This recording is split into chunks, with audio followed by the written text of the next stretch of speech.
Hello, Suti, everyone on Discord and on YouTube, and welcome back to our weekly online Dhamma group, where we read and study together Buddhist texts.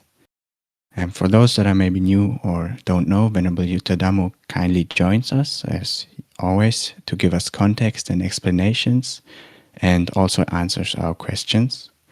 He currently resides in Sri Lanka at the meditation center, which is currently undergoing renovations and expansions to give space for meditators and monastics. We are currently reading the Discourses by Mahasi Sayadaw on the Dhammacakkappavattana Sutta, which he gave on different occasions and are compiled into one book. And this isn't a perfect translation, so sometimes you will notice us pointing out errors, maybe grammatical, but it's still a very good translation. After 1 hour of reading, we will stop and have time for discussions and asking questions. Now, before we begin, we request Refuge in the Triple Gem and the 5 precepts from Venerable Yuttadhammo. Everyone is welcome to take part in this wholesome deed and recite with us out loud, even if we can't hear you. Edith already mentioned that she would like to lead the precepts for us. So, Edith, thank you, and please go ahead. Thank you. Bante Tisaranena Saha Pancha Silani Yachami Dutiyampi Aham Bante Tisaranena Saha Pancha Silani Yachami Tatiyampi Aham Bante Tisaranena Saha Pancha Silani Yachami. Namo tassa bhagavato arahato samma sambuddhassa. Namo tassa bhagavato arahato samma sambuddhassa. Namo tassa bhagavato arahato samma sambuddhassa. Namo tassa bhagavato arahato samma sambuddhassa. Namo tassa bhagavato arahato samma sambuddhassa. Namo tassa bhagavato arahato samma sambuddhassa. Buddhang saranang gacchami. Buddhang saranang gacchami. Dhammang saranang gacchami. Dhammang saranang gacchami. Sanghang saranang gacchami. Sanghang saranang gacchami. Dutiyampi buddhang saranang gacchami. Dutiyampi buddhang saranang gacchami. Dutiyampi dhammang saranang gacchami. Dutiyampi dhammang saranang gacchami. Dutiyampi sanghang saranang gacchami. Dutiyampi sanghang saranang gacchami. Tatiyampi buddhang saranang gacchami. Tatiyampi buddhang saranang gacchami. Tatiyampi dhammang saranang gacchami. Tatiyampi dhammang saranang gacchami. Tatiyampi sanghang saranang gacchami. Tatiyampi sanghang saranang gacchami. Saranagamanang nithitang. Ama Bante. Parnatipata veramani sikkhapadang samadhiyami. Panatipata Veramani Sikkhapadang Samadhiyami. Dinna dana viramani sikkhapadang samadhiyami. Adinadana Veramani Sikkhapadang Samadhiyami. Kamesu miccācāra viramani sikkhapadang samadhiyami. Kamisu Michachara Veramani Sikkhapadang Samadhiyami. Musavada viramani sikkhapadang samadhiyami. Musavada Veramani Sikkhapadang Samadhiyami. Sura meraya majjapamadatthana viramani sikkhapadang samadhiyami. Sura Meraya Majja Pamadatthana Veramani Sikkhapadang Samadhiyami. Imani pancha sikkhapadani silena sugating yanti silena bhoga sampada silena nibbutiং yanti tasma silang visodhaye. Sadhu, sadhu, sadhu. Sadhu, sadhu, sadhu.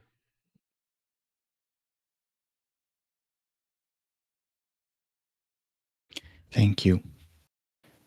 So now we will continue with reading Mahasi Sayadaw's discourse on the Dhammacakkappavattana Sutta. And we are currently at chapter 2. You will also see it on screen and the title is May Householders Indulge in Sensuous Pleasures. Edith, would you start for us today, please?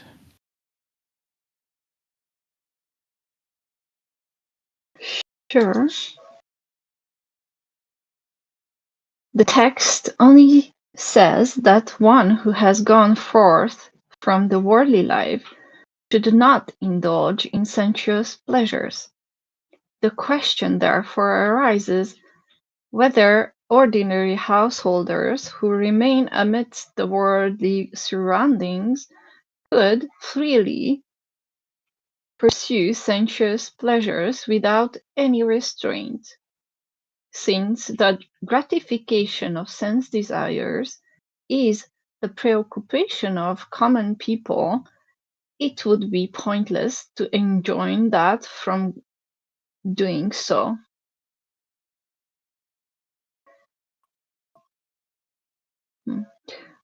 But the householder intent on practicing the noble Dharma should advisedly avoid these pleasures to the extent necessary for the practice.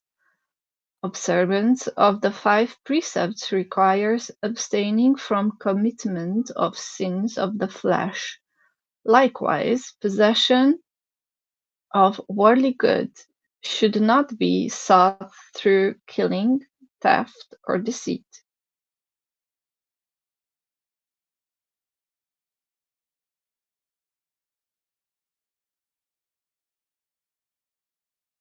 Bante, you're muted.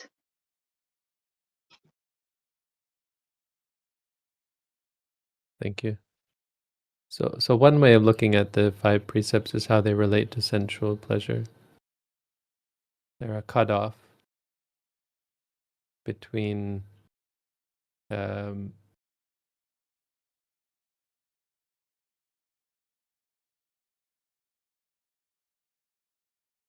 reprehensible, I don't know what's a good word, really vile indulgence in sensuality. As we kill, we steal, we cheat, we lie, take drugs and alcohol, or the pursuit of pleasure and for the escape from pain, which are both related to sensuality. We don't want to see or hear or smell or taste or feel certain things, so we might kill or steal or so on for that. So you can think of it as a cutoff, and not be too hard on yourself as a Buddhist. The Buddhist teaching can be very demanding, very extreme. It seem extreme in the sense that it expects a lot, but it points to the goal, the ultimate goal of existence. A big thing. And so knowing that goal and achieving it in the here and now are two very different things, of course. And so as Buddhists, we enjoin people to head in that direction. And the point is that there's a cutoff beyond which you will not only not make any progress, but you'll actually be moving away from the goal. And so indulgence in ordinary sensual pleasures doesn't necessarily move you away from the goal. It just makes it harder, of course, to progress, but it's understandable, as Mahasi Sayadaw says, for people living in the world. But if you go beyond that line, you kill or steal in the pursuit of these things. Well, if you do that for any reason, kill or steal or so on, you've crossed a line. So don't be too discouraged by your addiction to sensuality. Take the first step, which is not common, not the norm in the world. First step of keeping the 5 precepts, which is why we insist upon retaking them and reminding ourselves of them, like we do at the beginning of this session.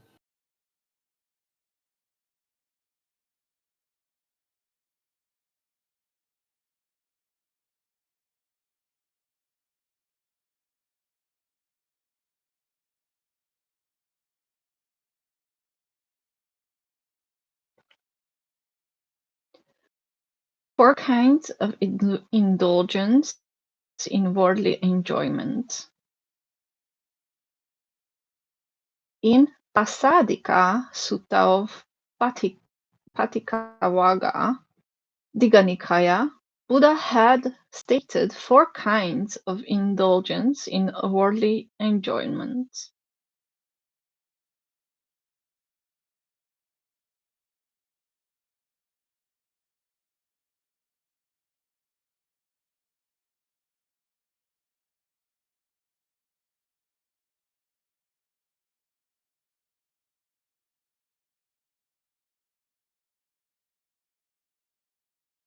Austin, you would be the next.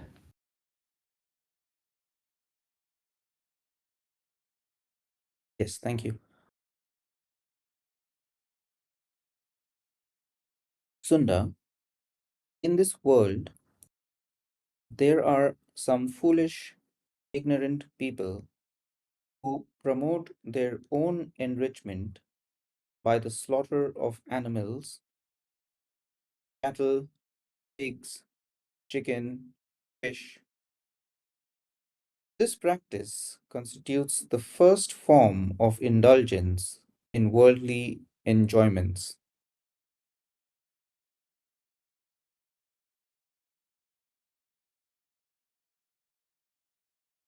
Theft, equity, and robbery constitute the second form of indulgence in worldly enjoyment, while deceitful means of earning one's livelihood constitute the third. The fourth form of indulgence embraces other means beside these 3, by which worldly wealth is gained.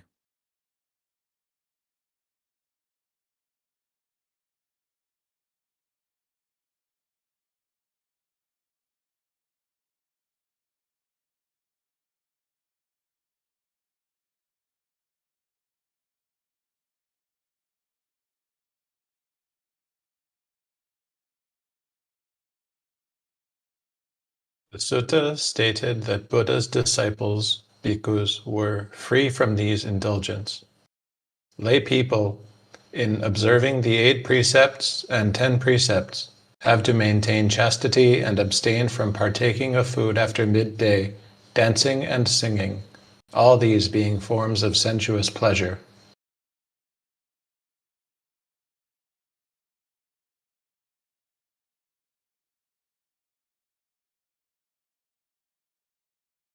When one is engaged in meditation practices, one has to forego all kinds of sensuous enjoyments, just like the bhikkhus who have gone forth from the worldly life, because they tend to hinder the development of sila, samadhi, and panya. A meditator, even if he is a layman, must not therefore indulge in worldly enjoyments.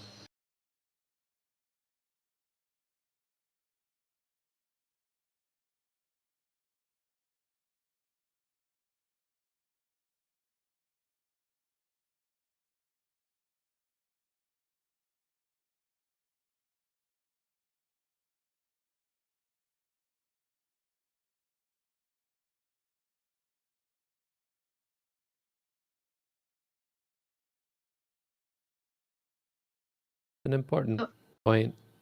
There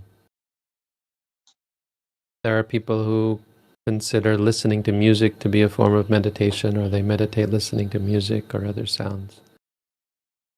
Some people will meditate in very comfortable chairs, trying to feel very comfortable and peaceful. There is a good kind of peace that comes from meditation that isn't sensual. So he doesn't mention it here, but in the Pasadika Sutta, the Buddha says the form of pleasure that Buddhists do indulge in is meditative pleasure. As we heard earlier on, where the Buddha realized that practicing meditation can be pleasurable, and that's okay. It's not a problem. But the point is, meditation can also be painful. Mindfulness is about facing reality, which has both.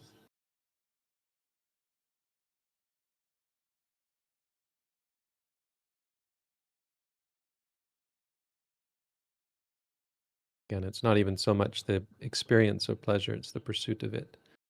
Some people would bring that into their meditation practice, seeking out specifically certain types of experience, obviously the pleasurable ones, but because the pleasure ones are only a certain portion of experience, that's untenable. That's contrary to the gist or the thrust of mindfulness practice, which is to become tuned with reality, the changes of reality, and become familiar with reality, which has everything, good or the pleasant and the unpleasant.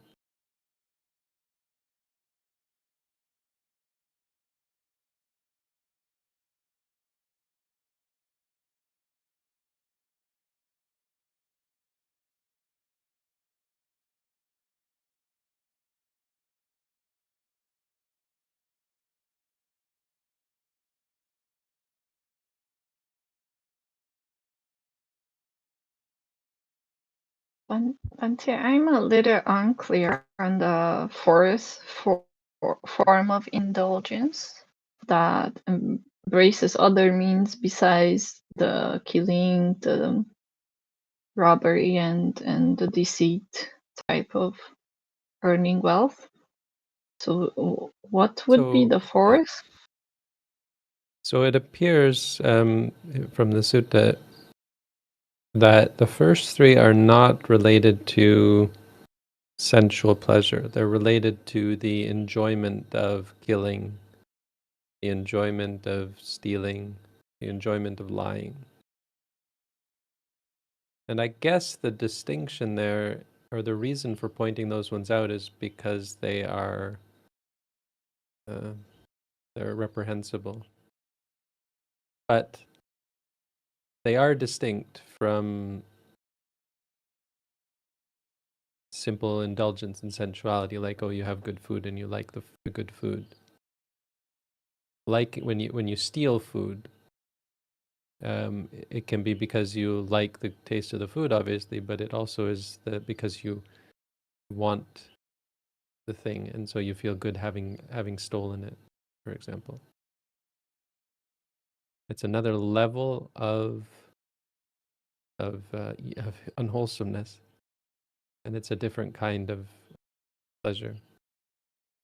I think he's actually just using it as a setup for what comes after, because he says there's these four, and he's trying to find he's found four things, and he specifically counted to four and given four things, because the next thing he says is there are four that people in the Buddha Sasana do indulge in, and that's the four jhanas. So I think it's not a particularly for enumeration. It's just meant to set up, these are the four we don't indulge in, and hey, there are four that we do. Four jhanas. But the fourth is that's the difference, is that they relate to sensuality, whereas the first three relate to breaking the precepts, killing, stealing, lying.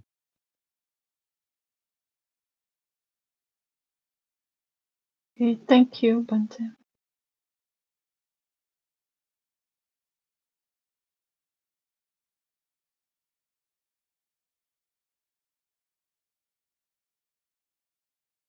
He does call these four the four Sukhalikanu Yoga, which is what the word used in this sutta. It's not a very common word, but it's referencing the same word that is used to describe the extreme in the Dhammacakkappavattana Sutta.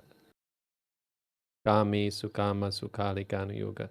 So there's four. One of them is Kama Sukhalikanu Yoga, and the other three are different kinds of Sukhalikanu Yoga, which means, what does it mean actually? Sukha.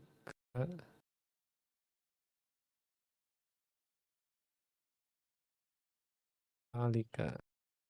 What Sukhalika means? Sukha, happiness, Lika, the Lika part. Strange word. Not a very common one, I don't think. But it is useful to reference it here because, again, it's using the same word. So putting the word in context of these four. One of these four.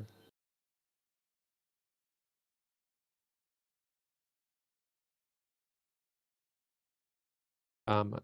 Kama is the fourth one, which is sensuality. Yeah. 5 sensual forms of sensual attachment.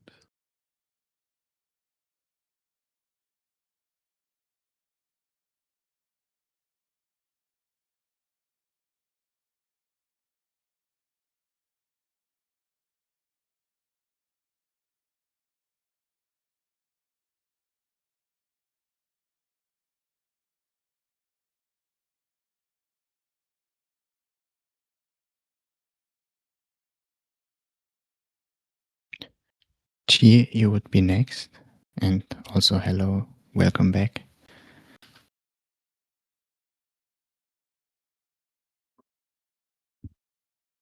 Thank you. Practice of self-mortification. Practice of self-mortification, which forms the other extreme practice, results only in self-torture and suffering. It is not the practice of the noble ones, hence ignoble, unclean, and does not tend to one's own welfare and interest. This extreme practice should also be avoided. Self-mortification, which leads only to suffering, was practiced by those who held the belief that luxurious living would cause attachment to sensual pleasures, and that only austerity practices, denying oneself sense objects such as food and clothing, would remove the sense desires. Then only the eternal peace, the state of the unaged, undiseased, the deathless, could be achieved. Such was the belief of those who practiced self-mortification.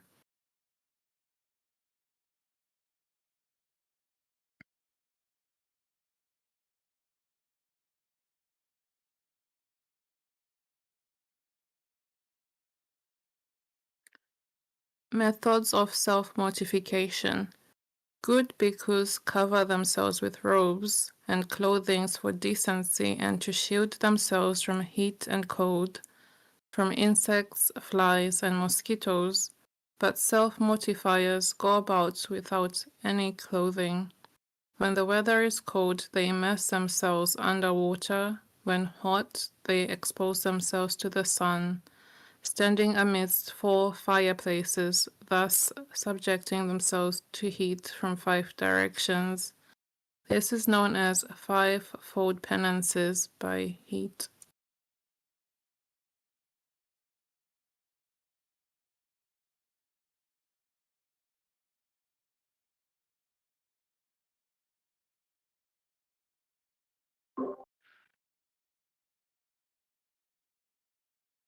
They have no use for regular beds, lying on the naked ground for resting. Some of them resort to lying on prickly thorns covered only by a sheet of clothing. There are some who remain in a sitting posture for days, while others keep to standing only, neither lying nor sitting down. A form of self-infliction is to lie hanging down, suspended from a tree branch by 2 legs. To stand straight on one's head in a topsy-turvy posture is yet another.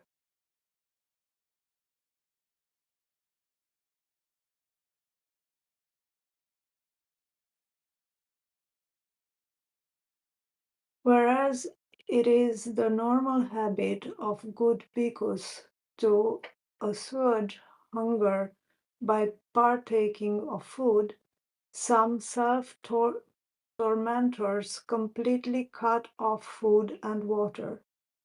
There are some who eat on alternate days only, while others eat once in 2 days, 3 days, etc.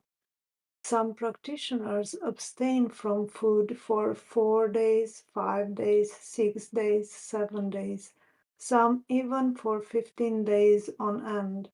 Some reduce their meal to just 1 handful of food, while others live on nothing but green vegetables and grass or on cow excrement.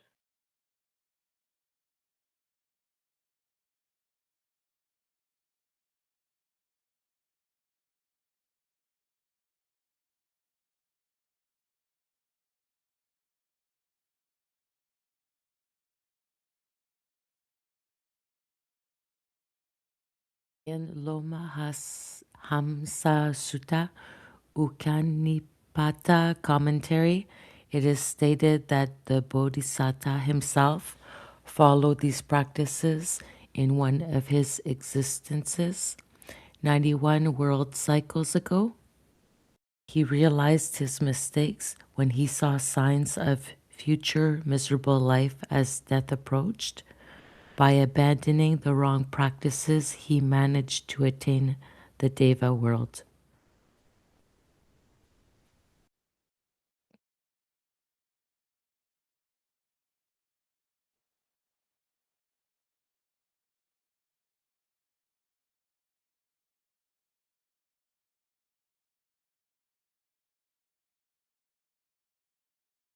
Self-imposed penances constitute self-mortification.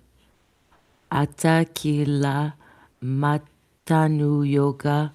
These practices were followed by Niganda Nataputta sects long before the time of the Buddha.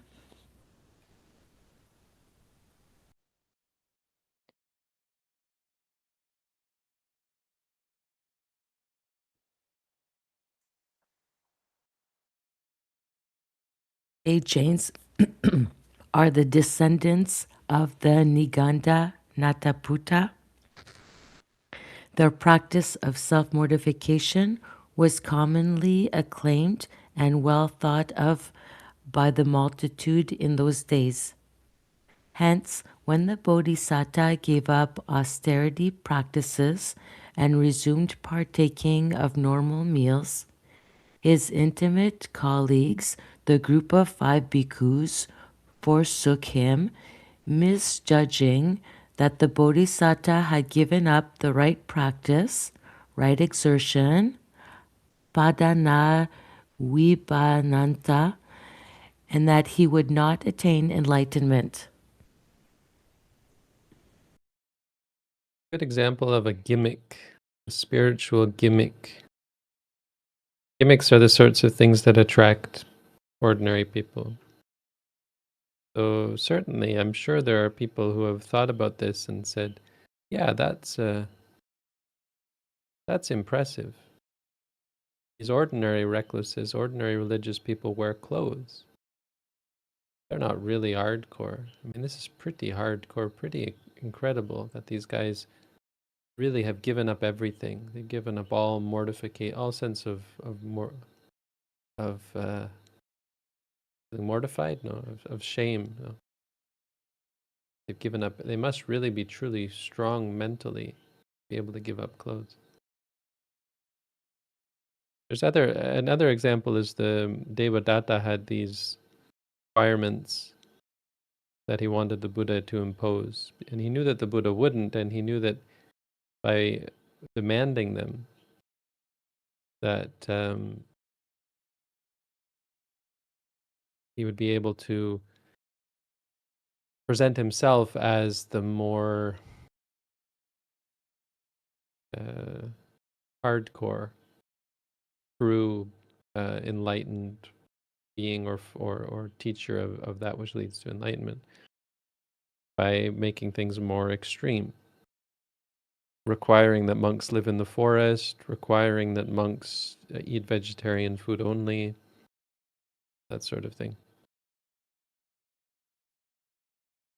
So it's important to look out for these things where someone has a gimmick. Gimmicks are often used for this purpose, used to attract attention. But not going naked, or going naked attracts a lot of attention. It stands out. Standing out isn't an important goal of spiritual practice, of course. I mean, it isn't valuable in any way. And extreme practices are not valuable in any way. It's useful to think of proper spiritual practice of learning as learning what is reasonable. That the Buddha was truly, you could say, the most reasonable person in the world. And if you think of it that way, there's a lot of middle way occurring like this. It's reasonable to wear clothing. Why? Because, well, first of all, nudity is distracting. And nudity is based on sensuality. I mean, our birth, our whole existence as human beings is very much sexual. So nudity puts that on display. But also, of course, the reasonable utility of wearing clothing. These are the two reasons why we wear clothing.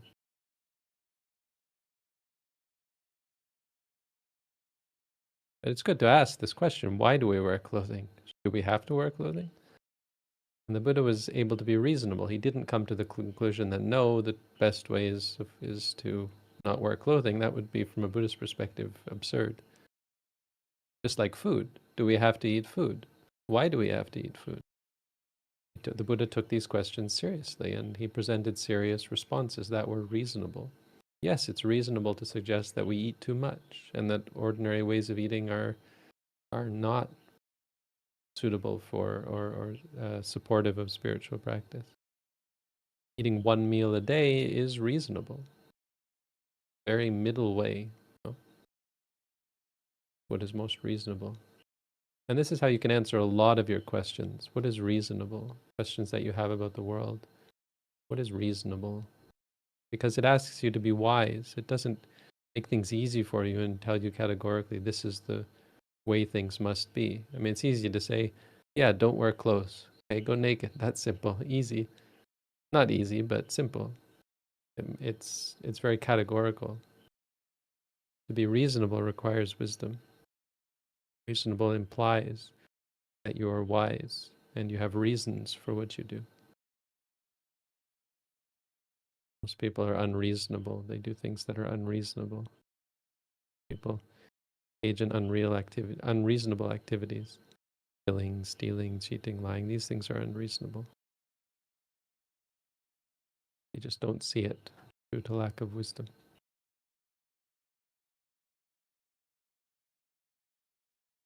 Going naked is also unreasonable.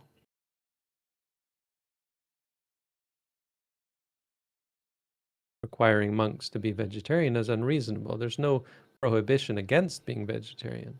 Requiring monks to live in the forest is unreasonable.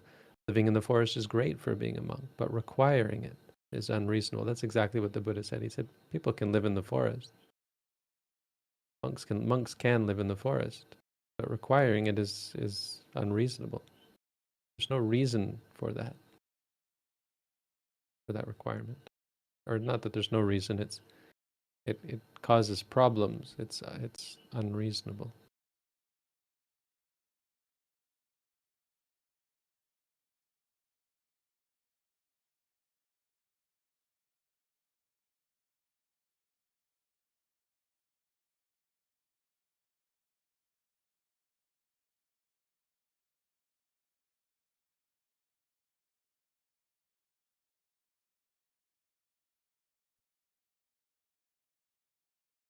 Subitsu, are you able to?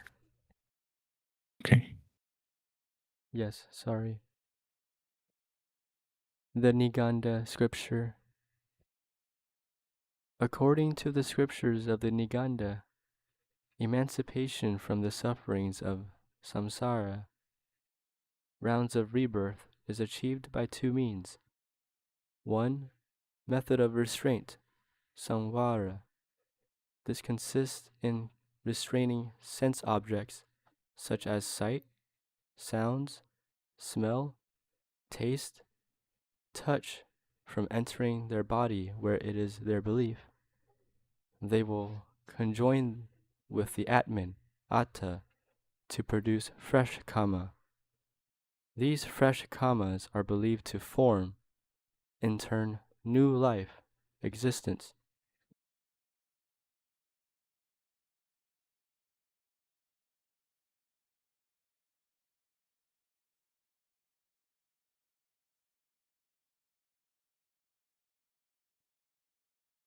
Two, annihilation of results of past karma through torturous penance, nijara. Their belief is that results of past misdeeds, akusala karma, are expiated and redemption obtained by submitting oneself to self-mortification.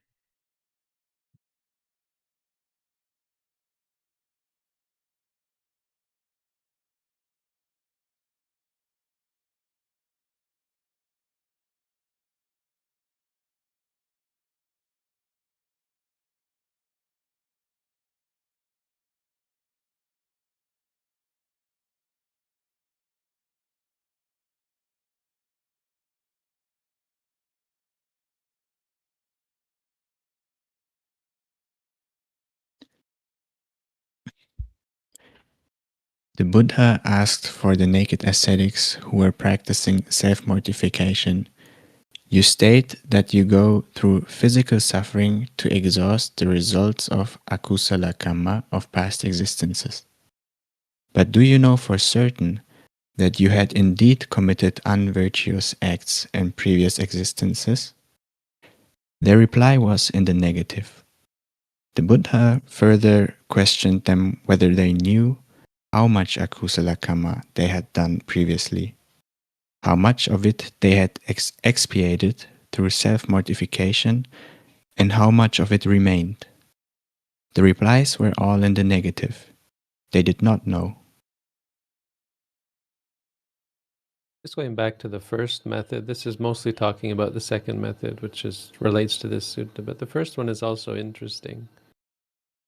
Interesting especially because it is an issue for meditators often, who will ask, how can I be free from such an experience, this experience, that experience? Often, how can I be free from certain thoughts? But what do I do to be free from, what do I do to fix this, to not have to experience this? Often thinking that the experience is the problem.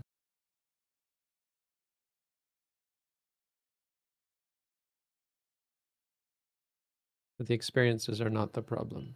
So this doctrine presented here gives the idea that the sensual experiences are the problem. That's simply because these people don't have the wisdom to see more clearly that experiences themselves are not the problem. The problem is your reactions to them. And learning to experience them objectively is the way to free yourself from their power. They don't have power. Even thoughts are just thoughts.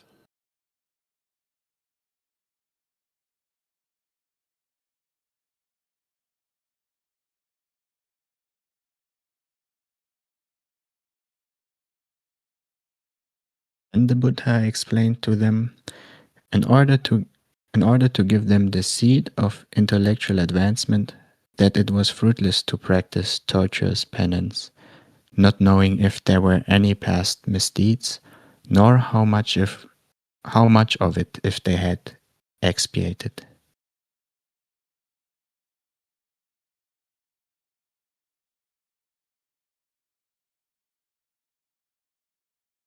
The Buddha stated further that these who were trying to absolve themselves from the past misdeeds through self-torture may truly have committed large amounts of akusala deeds.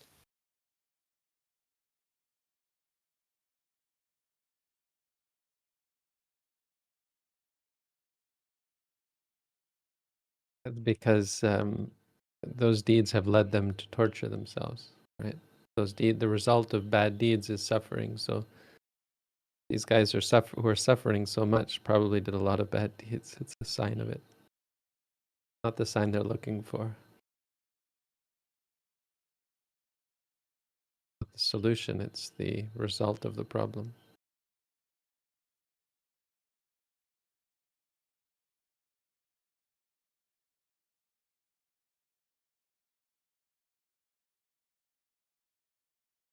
The Bodhisatta previously adopted extreme measures of practice, not with a view to expiate his past misdeeds, if any, but thinking that they would lead to higher knowledge.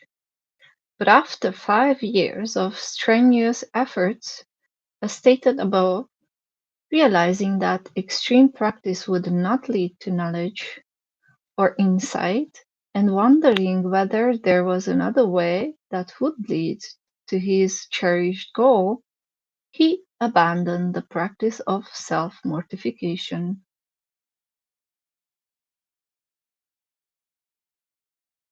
Yeah, it's there is an important distinction there, but still valuable to think of this sort of view or perspective as well, where people will think that torturing themselves is a means of training,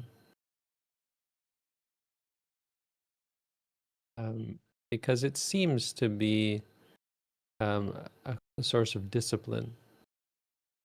If you inflict pain upon yourself and are able to bear it, there's a certain discipline there. I think martial artists go through this sort of practice sometimes, or people engaging in different kinds of martial arts will purposefully make things painful, trying to gain discipline. But it's a more reasonable approach than thinking I'm going to torture myself and that's going to free me from the results of bad karma. It's like you're really just bringing about the results of bad karma. If you think of it as a discipline, it's understandable that people will think this. And it's even the Bodhisattva, based on his distorted perspective, had that idea that this would train me and cleanse my mind, purify my mind. He practiced it and it didn't have that result. It doesn't have that result because it's not related to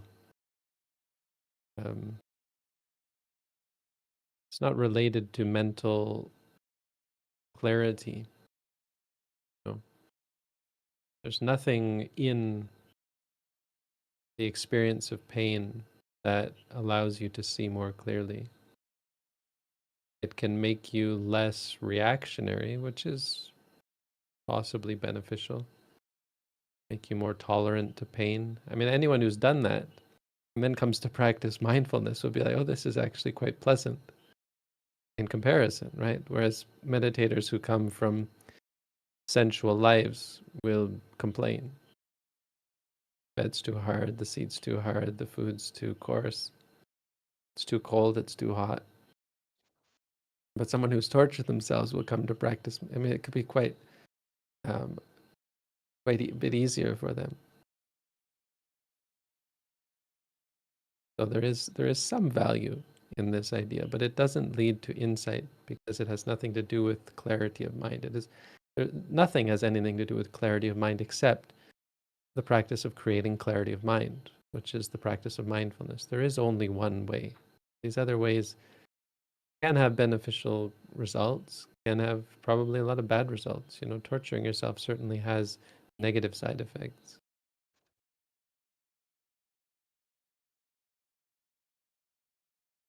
Physically and mentally. Gives you the perspective of seeking out that which is painful. And because you thought that that would be the cure for seeking out what is pleasant. I'm addicted to seeking out what is pleasant, so I'll seek out what's painful, and that will solve the problem, and it doesn't. It just gives you more problems. But as said, it can be a sort of a training, kind of sort of martial arts type training. Tolerance and patience. But it's not true patience. Because in fact, it's not really generally true that such people come and have an easier time. It's simply because we're asking you to face as opposed to embrace or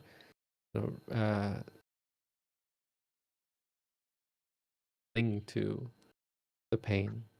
You know, it's easier to embrace the pain than it is to face it patiently. I once said many, many years ago when I was just a young monk, I was doing a little bit of teaching. There were many new monks come, and one of them was a doctor from Bangkok. And he asked me, he said, I'm a surgeon and I can stitch up my own wounds without anesthetic. He could just stitch his own cut. He could just apply stitches with a needle and thread and zip it up without any anesthetic, and it's painful, but he was fine with it. He came to practice. He said, why is it when I come to practice mindfulness, it's unbearable. The pain is unbearable. This is the difference. And one you're engaging with it conceptually, and the other you're facing it patiently. In mindfulness, you have to face it without any of that reaction.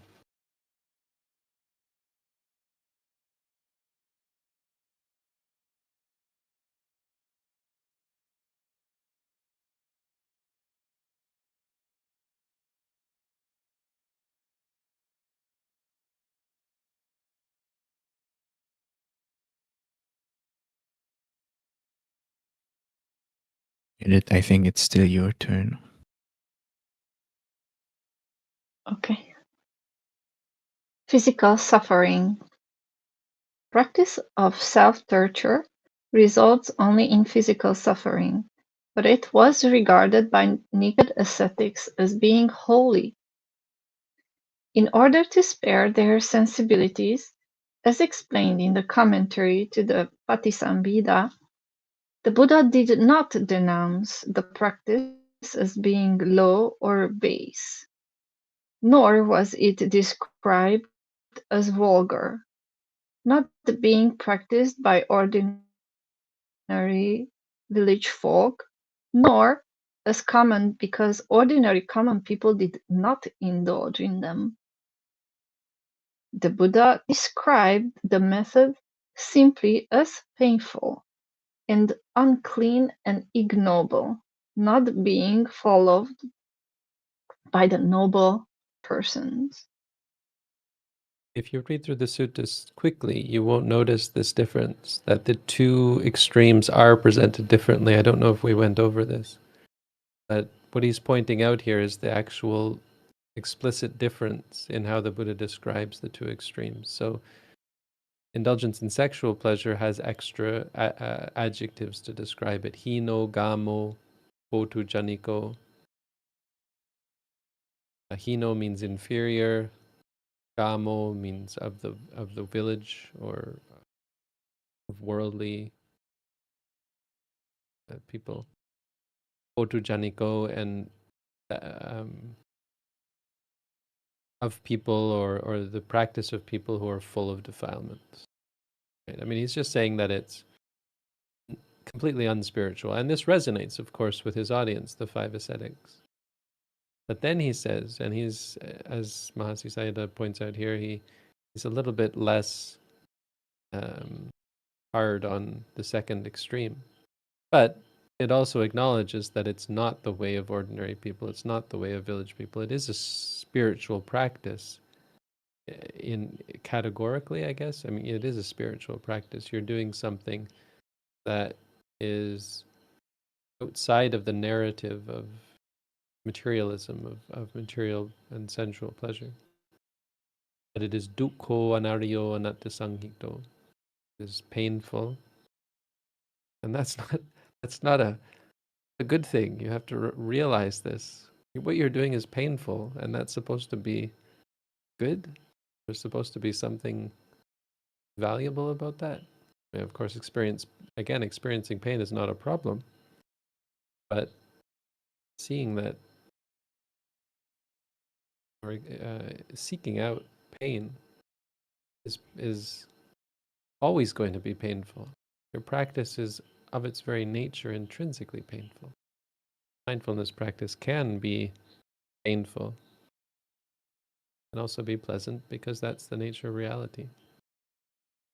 Anaryo, it's ignoble, not of the Aryas. And anatta sanghito, not connected or relating to that which is valuable, meaningful. Atta is meaning or value or benefit. Useless, basically. Meaningless.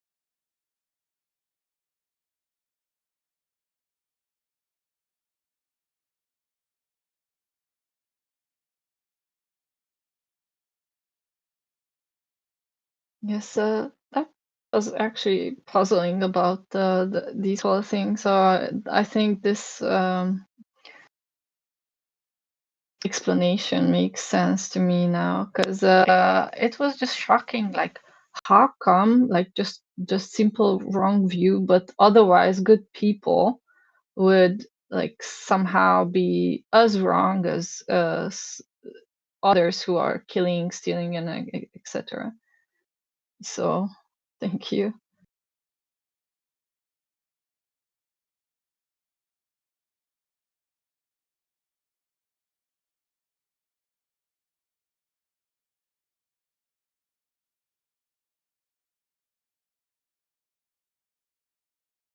Profitless effort. Practice of extreme torture also does not pertain to true interests one is seeking after. Not only that, it is not concerned with higher ideals of sila, samadhi, and panya, it does not contribute anything to mundane advancements. Being a profitless effort resulting only in physical suffering, the austerity practices may even prove fatal to the overzealous practitioner. It is utterly profitless. You can relate this to worldly practices like people who work too hard or obsess about their station in life, or even people who have ideas of establishing their family. People who will work hard to provide for their family because they have an idea of how their family should live, so they want them to have a big house and possessions and so on. People just sometimes not, and so you can do this for sensual out of sensual craving if you desire these things, but you can also do it out of a wrong view, the idea that this is right. I am the breadwinner. I have to work myself to death. And so people would literally work themselves to death. They'd have heart attacks or strokes or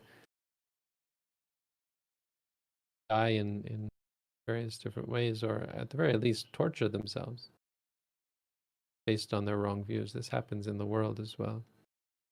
In various religions and cultures, housewives often suffer greatly because of the work requirements on them, having to work, having to cook and clean and do all the menial tasks day in and day out. Leads some people to real burnout, stress, and resentment.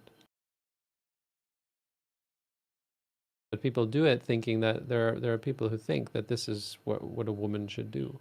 I am the housewife. I am the woman. So it is my duty to do everything. I will do everything because of you, not because of sensual pleasure, but out of a sense of duty, sense of it being right to torture yourself in this way.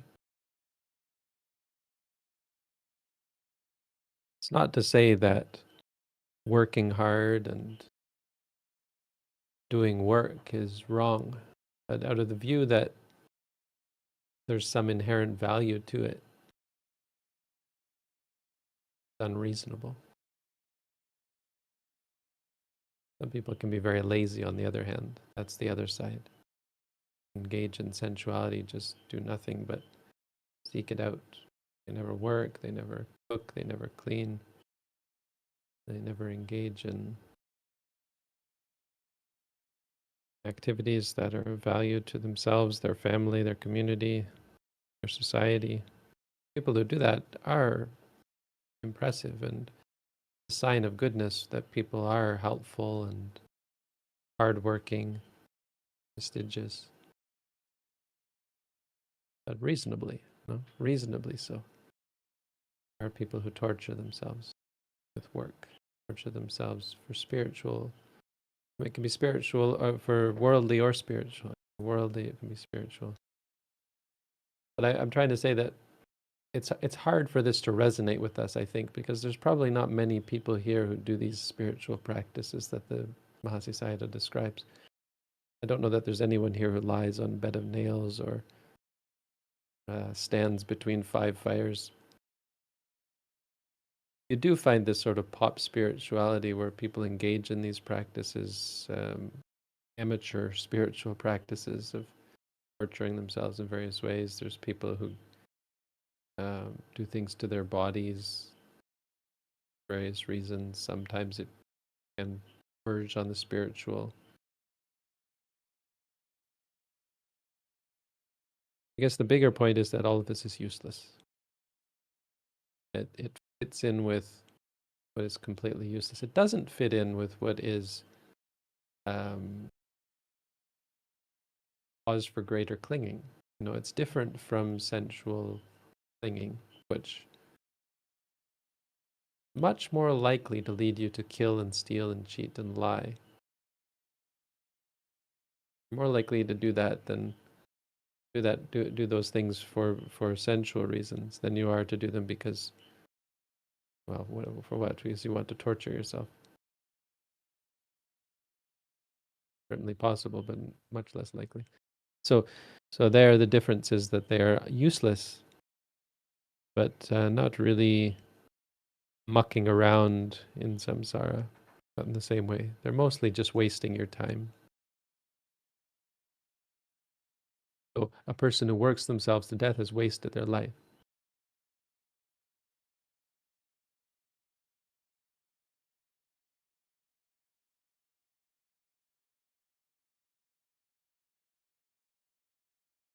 A more common example, Bhante, would be maybe fasting or cleansing the body as a practice. Some people really think, I think, that this is a religious thing, and which can also get really dangerous.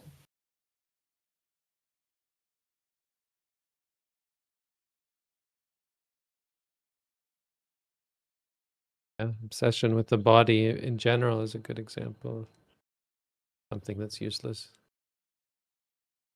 and unreasonable. Again, it's a good example of how you can be reasonable and unreasonable. Reasonable is to take care of your body like something like an open wound. To care for it or else it gets infected. You have to care for the body or else it gets sick and dies. If you obsess about it, you become unreasonable. Fixate on things like fasting and physical cleansing, bodily cleansing. Bodily cleansing is funny because from a Buddhist perspective, the body is intrinsically unclean. And it's disgusting is the idea. Not exactly unclean, but it's, well, yes, I mean, because all the things it contains are the sorts of things we would think of as dirty. If you got blood on anything, would you not think it is unclean? And not to mention things like body oil, flakes of skin, hair in your food. Would you think that food is pure? The hair in your food? Not to mention urine and feces are very much in our body at all times. There are people who have. Even a monk was talking about having an enema. He said it cleanses the body. So he got into this. It was in America. This monk was telling me that he was really into enemas. It was funny. He was a young monk, a new monk. He was an American monk, a Thai American monk, and he was on. There's this thing, I guess, probably many people know about it, where there is some health benefits to having enemas, but unreasonable. This is a great example of being unreasonable.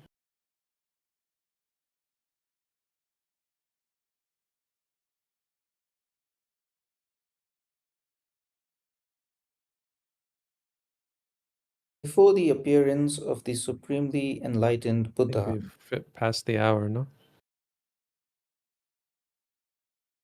Yes, we have.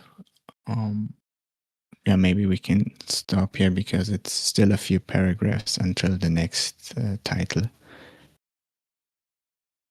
The titles are I think, not always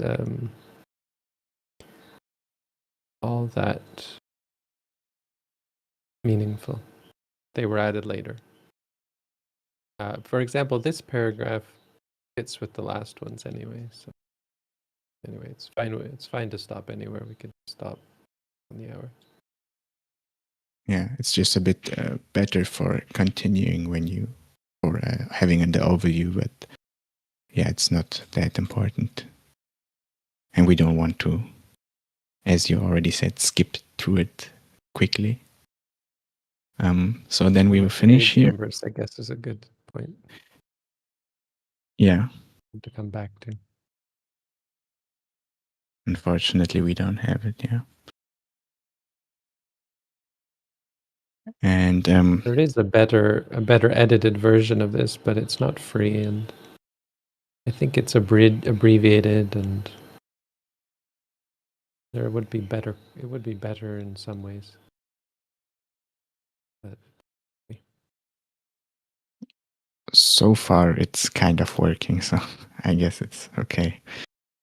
And now, if anyone has questions about the text, that would be now a good time to ask, or if you just want to discuss what we've just read, both in the voice chat, also in the chat in Discord and YouTube. And otherwise, you can ask other questions about your practice, about Buddhism, and we will try to ask Venerable Dhammo all of them.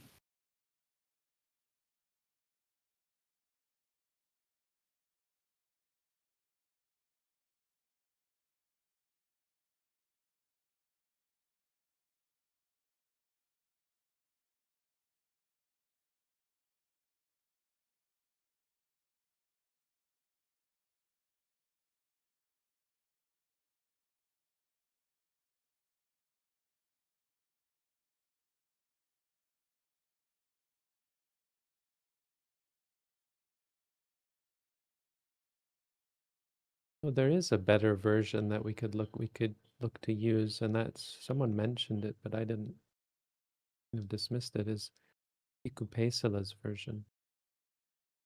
Seems to be true Yes. to it. It would certainly be better edited. Yeah, I mentioned it, but there were some changes, and I'm not sure if you were also referencing one that you thought had too much changes, and I thought it was this one. Not this one. No, it looks like he didn't change it. Maybe we should just switch to that. It's got a Okay. PDF as well. We could just use the PDF. Because it would be free from all of these typographical errors and grammatical errors. It would use better wording. I think his writing is pretty good.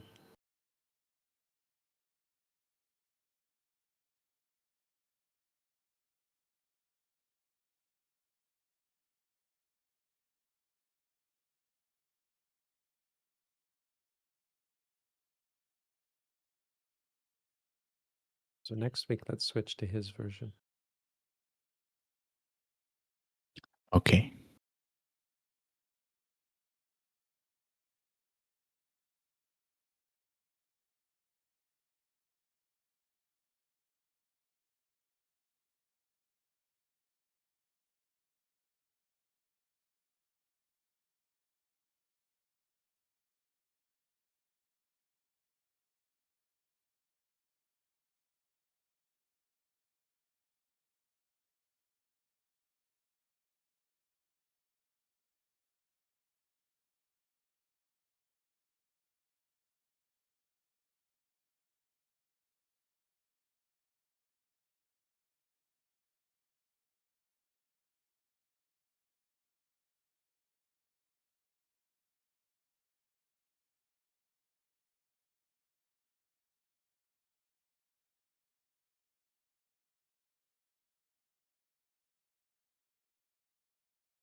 It seems like there are no questions right now.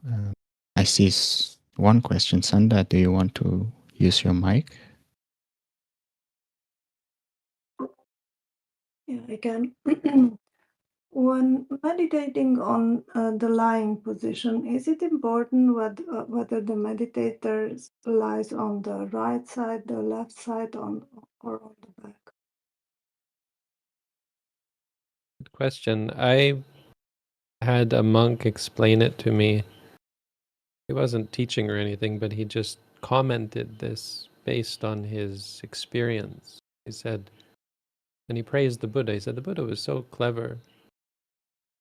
Or something. He said he was talking in Thai. I can't remember the words, but something like it's amazing how the Buddha was able to figure all these things and see these things so clearly.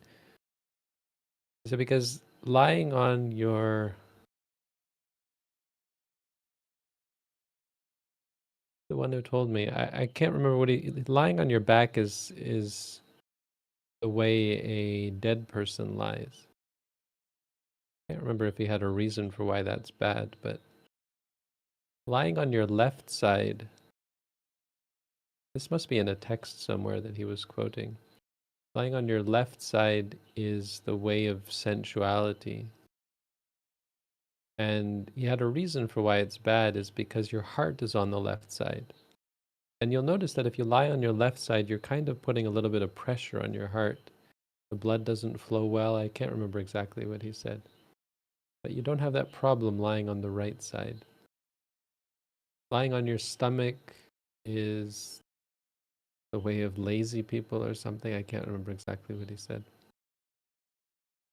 But of the 4 ways, lying on the right side is it's reason for it. The main reason is because of the heart. But I guess I would say, not quite based on what he was saying, is it's left or right is great for keeping you awake. Lying on your back, lying on your stomach is a pretty sure way to be in danger of falling asleep. And again, lying on the left side has that issue of pressing against the heart, which is not a big issue. In fact, people who have GERD, gastrointestinal, GERD, they have acid reflux, should lie on their left side. So there are physical reasons for lying on your left side, because the stomach is also on the left side, and so it keeps the acid from bubbling up, or it can, supposedly. But for meditative purposes, lying on the side is valuable, and lying on the right is, you could at least say it's more sustainable because of that fact of not interfering with the heart. Not a really big deal. But it certainly didn't require us to lie on the right side. He did instruct that, lying on the right side. What he instructed, but not that it's bad or wrong to lie in either way.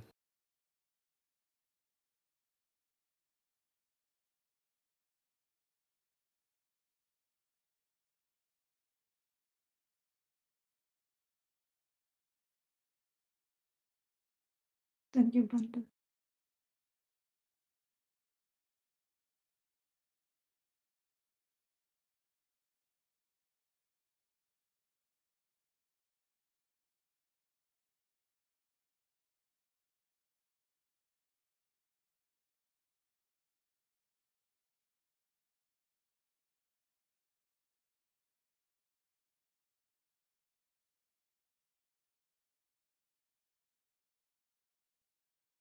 The next question, Bante. Is it necessary to try and balance the mind? For example, if there is a lot of sluggishness, do I try to bring up energy? Or if there is too much energy, do I try to generate calm?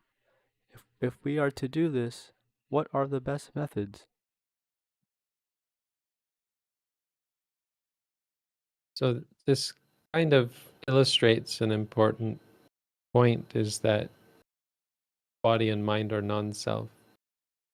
Having to ask this question because there's no clear answer, it illustrates the point that there really is no answer. It's not possible. I mean, you can't just say more energy, come more energy. Right? You could find means by which more energy arises temporarily. But you can't say let there always be more energy. So we don't do that. If we do that, if we try to do that, it will lead to delusion, right? Because it's based on the perception of control. I'm going to control things. I'm fix things. I'm going to keep things the way I want them to be. So the best way of working out the hindrances, things like drowsiness, is of course mindfulness. Being mindful of them. So the answer really is not necessary to try, because there is no way. There's no sustainable way to make it happen besides mental development. So when your mind gets stronger, you will have less of those things. But it's not. There's no way to directly evoke more energy. That's not the way of practice. The way of practice is to cleanse the mind, purify the mind, clear the mind, create clarity and objectivity. One thing you could say about specifically drowsiness is that attachment makes you tired. All of our reactions, greed, anger, these things tire us out. They're what makes you drowsy. The hindrances, well, reactions make us tired. Stress of it. It's stressful to dislike things. It's also stressful to like things. It stresses the body. It stresses the mind. So as you cultivate mindfulness, you have less stress, and so you have more energy. We tell people in our intensive course, eventually, believe it or not, people get down to 4 hours of sleep, but they don't force themselves there. They start to feel like that's all they need. They get so strong in mind, so clear in mind, so free from stress in mind that 4 hours is plenty.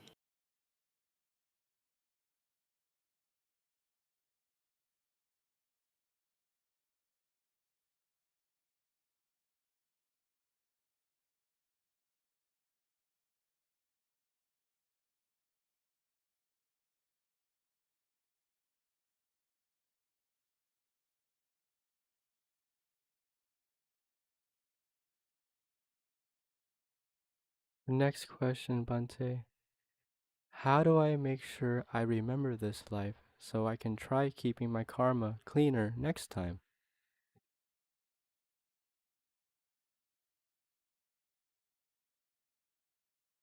Well, I think you misattributed the cause of having what you call clean karma.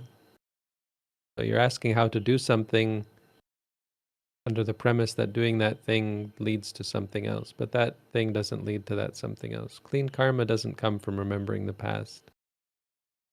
Clean karma comes from purity of mind, which comes from mindfulness, which is a quality, characteristic. So the best way is to cultivate this sort of clarity, this sort of skill, or this sort of attitude, general attitude of being mindful, and all of the many other wholesome qualities that it brings. Remembering your past lives is not going to fix things. It's not only intellectually valuable, not intrinsically or spiritually or experientially valuable, not ultimately valuable. It doesn't change you at your core. It changes you as seeing clearly.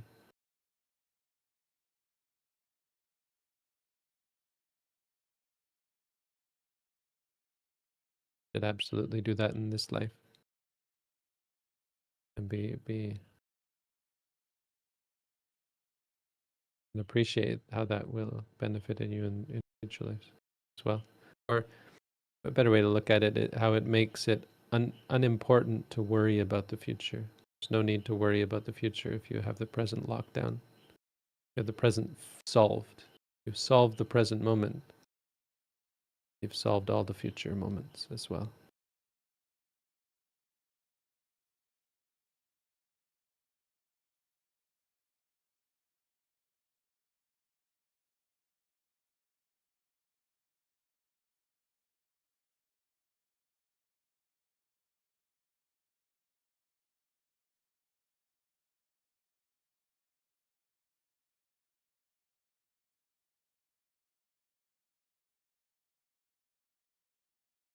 The next question, Bante.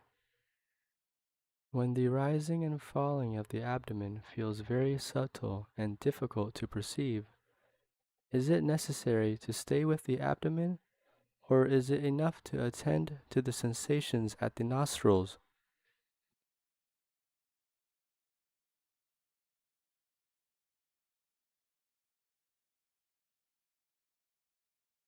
Right, so subtle and difficult to perceive is probably not reason to abandon it in that yet, but it may very well be that you don't perceive it at all.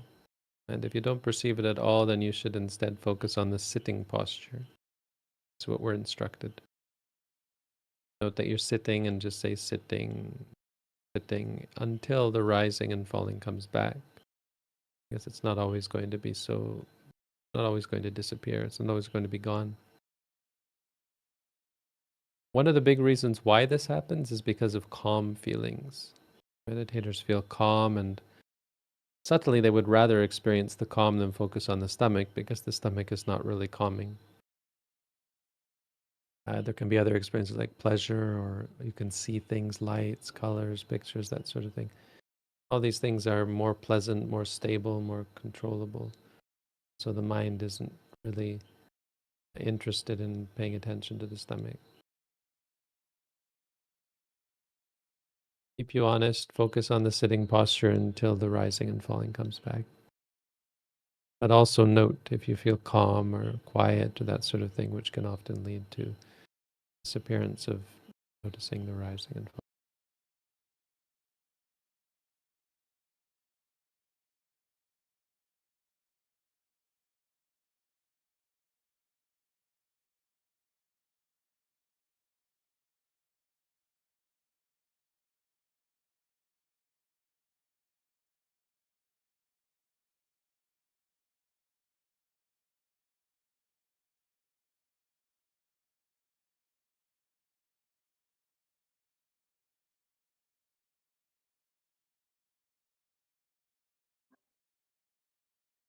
Bante, I have a question I've been asking myself, but how do we know whether we might be lying to ourselves? For example, we might believe or see something as being like a painful extreme or a pleasurable extreme, but it's more due to like a conditioned response, like upbringing or our culture. Like, for example, I sometimes wonder if I am prone to convincing myself things are painful just because, like, I'm used to being more comfortable.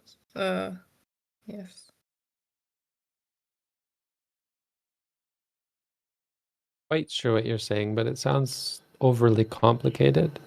Like if it's pleasant, note it as pleasant. If it's painful, note it as painful. The most important thing is that you're noting things, not that you're fixing them or arranging them or figuring out what is right and what is wrong.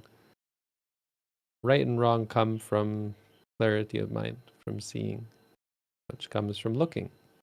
Looking is what we do, looking objectively with mindfulness. So just noting them is enough. You don't have to ask yourself if is it really, truly painful or pleasant. If that's how you experience it, then that's what it is. Just note that.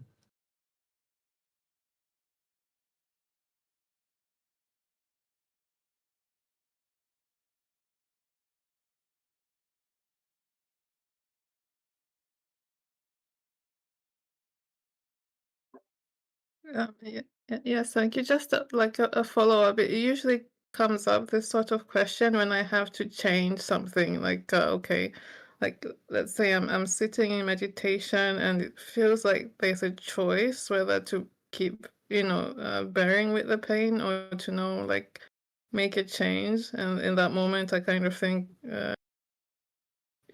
it's yeah, like how do I push myself a bit more, or do I like be more gentle? Really don't do either. You don't push yourself. If the desire to move comes, you can just note it. And if it leads to moving, just note the moving. Try and take it Right. that way. See it as something impersonal happening and note it. If you move mindfully, right? Moving, wanting to move, moving. There are, I'm sure many people here are aware of this or can know what I'm talking about, but there are groups that tell you you have to sit still. And they provide reasons for it. I don't think, it's certainly not what we teach. But I'm not going to be overly critical about that because they do have reasons for it. But doesn't seem like the best decision. It's certainly not what we teach, and not what I was taught.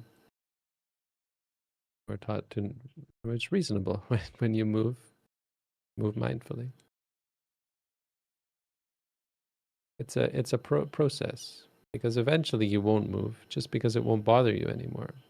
But you don't have to force yourself saying, stop letting it bother you, stop letting it it's bothering you. So watch that. And if it bothers you enough to move, just make sure you note them moving. That's reasonable.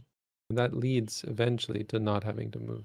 As opposed to forcing yourself, pushing yourself doesn't lead to the desired result. It leads to resentment. Eventually you start to just resent and dread having to sit. Builds up that resentment. Kind of a self-torture. It's pretty harsh on it after all.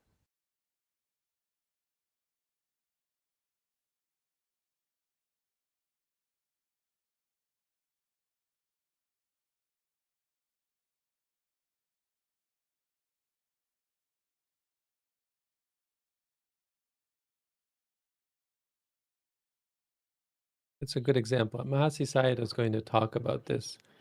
Next sections, or the couple of sections down, he's going to talk about wrong interpretation.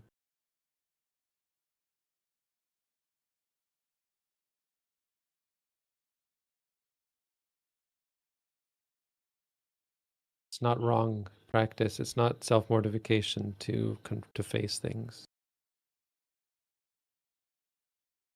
It's not wrong to sit through things, but it is wrong to force yourself. Force yourself in external ways, like force yourself not to move.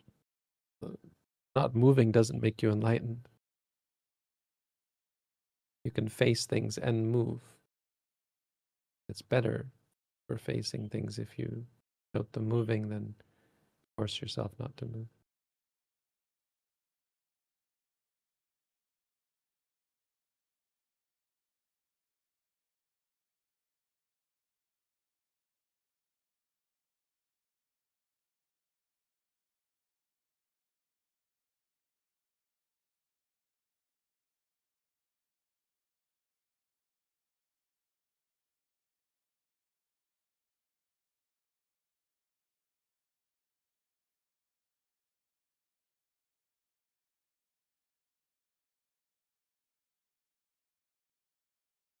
Bhante, the next question.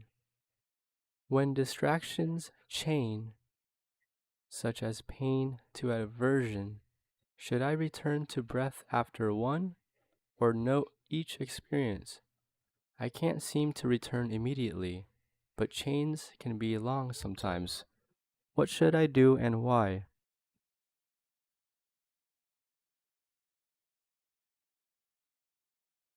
Be reasonable. Try and note something and then go back to the stomach, but if there's something else distracting you, note it. So you shouldn't take either extreme of forcing yourself to go back after each note. You should also not indulge and let yourself get carried away by one thing after another. As your mind gets sharper, you should be able to note one thing and go back. Pretty simple, but in the beginning it can be complicated, is a better way of describing it. So just muck through it and work your way and eventually make your way back to the stomach. But, don't look for these kind of explicit answers, me telling you what to do. Not that your question is wrong, but what I'm saying is the answer to this question is to try and just be reasonable, rather than having a concrete answer to this question. Understand that eventually, by being reasonable, you'll find your mind will clear up and sort itself out, and you'll be better able to note things and go back to the stomach after noting.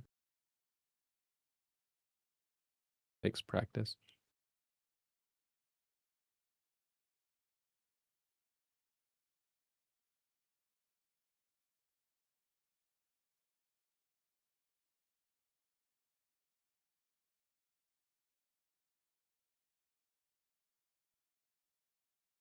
The next question, Bante.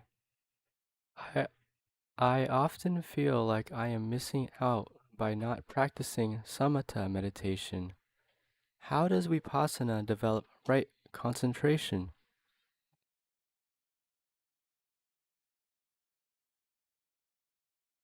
Vipassana is the only way to develop right concentration. Now, you've read that right concentration is the 4 jhanas, but that's not giving you a full picture of things. It's those 4 jhanas are technically what happens at the moment of enlightenment. And through developing the samatha jhanas, they can eventually be supportive in attaining right concentration. But right concentration is not the samatha jhanas. Otherwise, one who practices samatha jhanas would be at the moment of enlightenment. Not the case. Some people practice samatha jhanas and they'll end up being terrible people like Devadatta. But the 4 jhanas are right concentration because the 4 jhanas, that by definition, are the absence of the 5 hindrances, which is, of course, necessary. But to attain that moment of right concentration, you need to see one of the 3 characteristics. You need to see all 3 of them, but there will be a final moment which triggers the experience of Arya Magga, the noble path. It has to be through vipassana. It's the only way. How that happens, or why that happens, or how does that lead to concentration, is because our ordinary state of mind is seeking out sights and sounds and smells and tastes and feelings and thoughts for various reasons.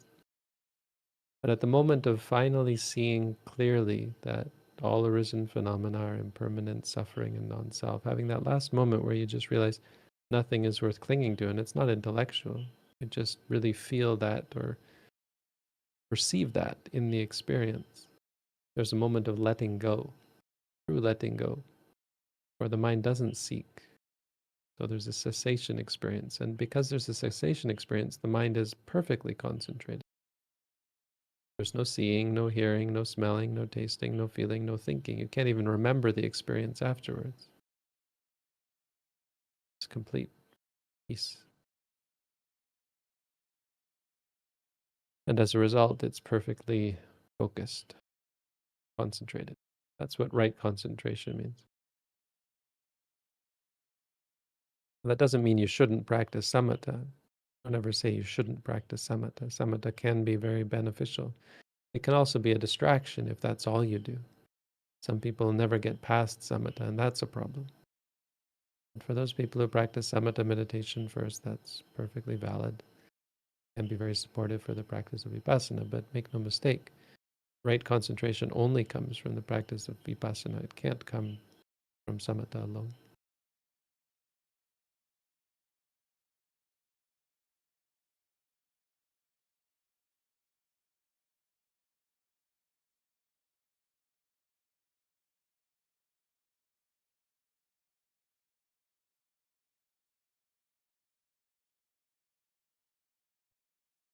The next question, Bante. Could feeling like the body is spinning on its axis during sitting be caused by forceful breathing and trying to control the abdomen?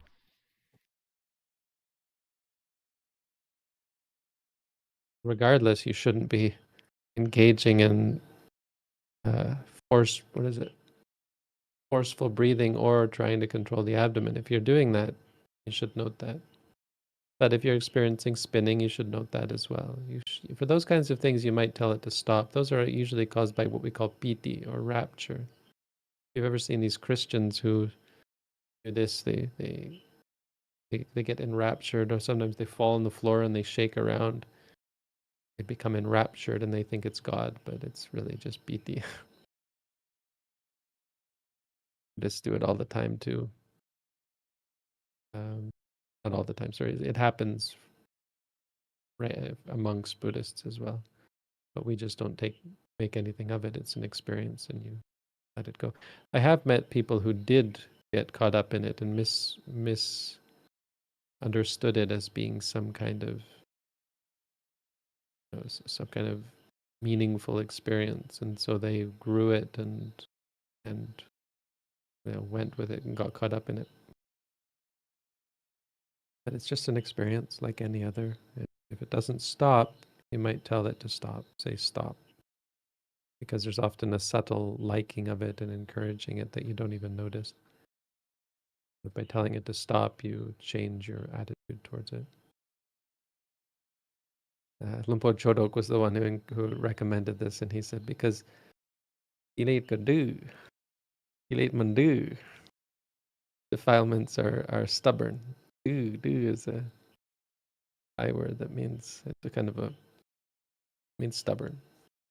But it's a little more than stubborn. It's kind of a naughty, like when a child is naughty, you call them do. The defilements are naughty kind of.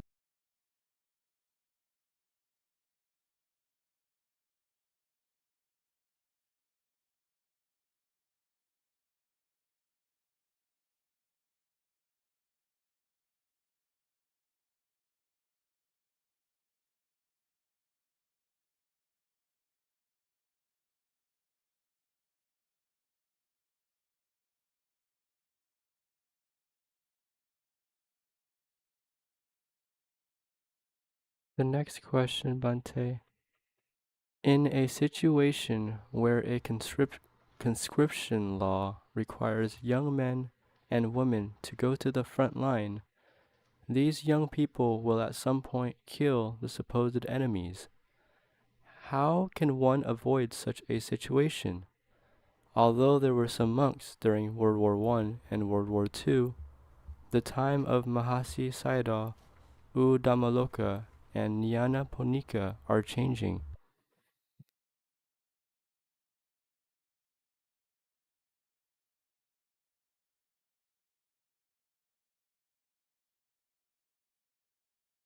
I think you miscopied that. It's not what it said.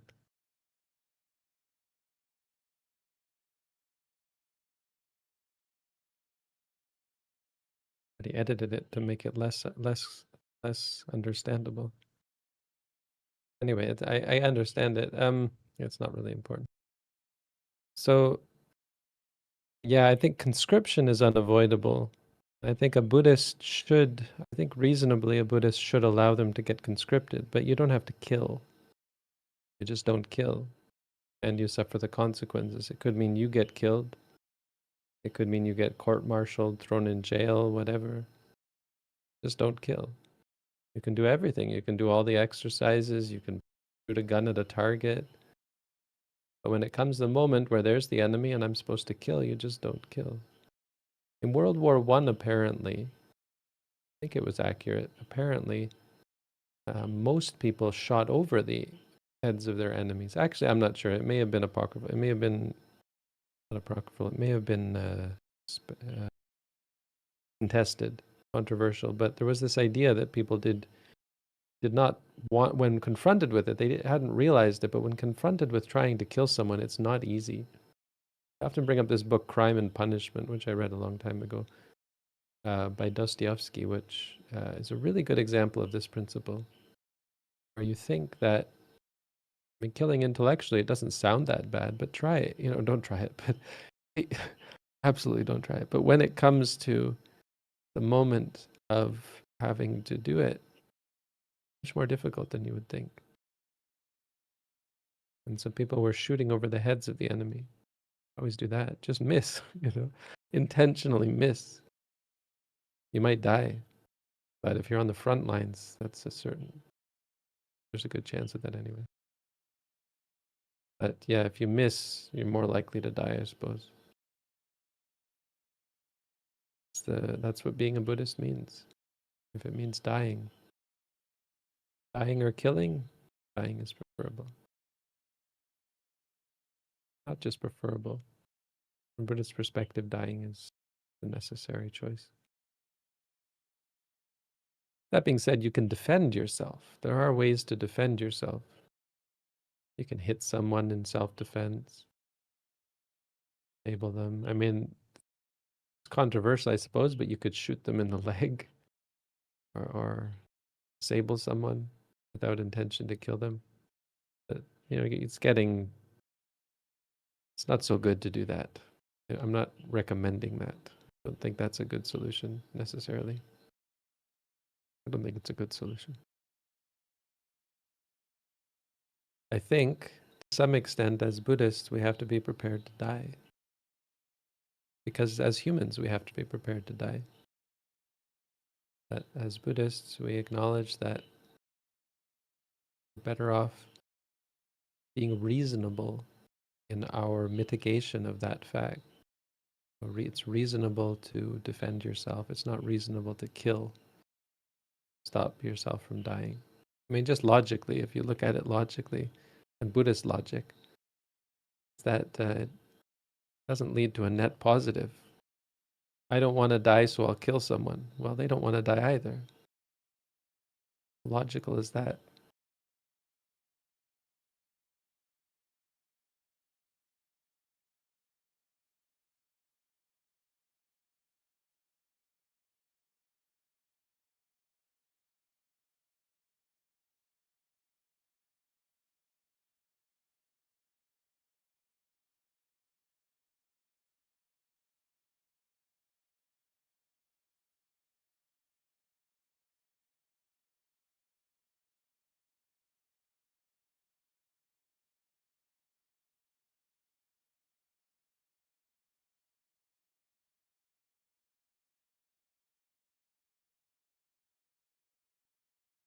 The next question, Bante.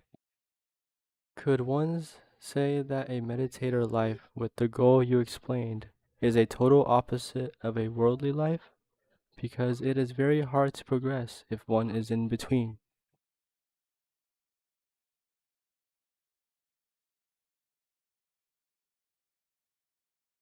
Total opposite, maybe not. I mean, you're acknowledging the conflicts involved, but certainly we have examples of people who lived as lay followers. I recently talked about this. I think the last Dhammapada verse was about this. Citta. Citta was a householder who was praised because he was ethical and because he was confident, unshaken confidence because of his spiritual attainments. He was a Sakadagami.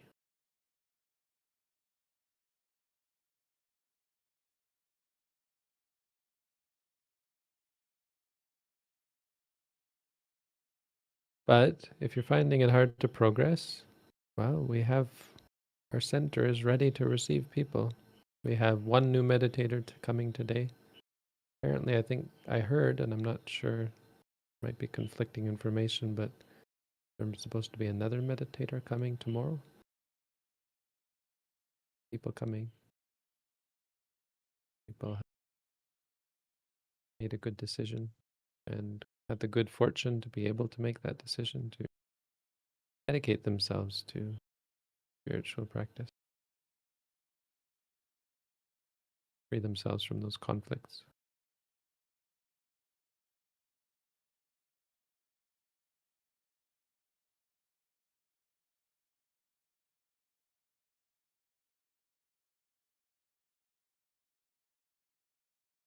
Door is open.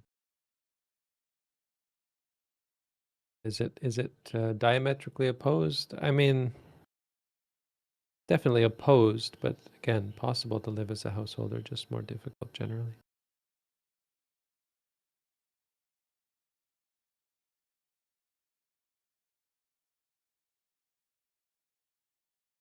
You can have the same sorts of problems living in a monastery. They're just mitigated as best we can.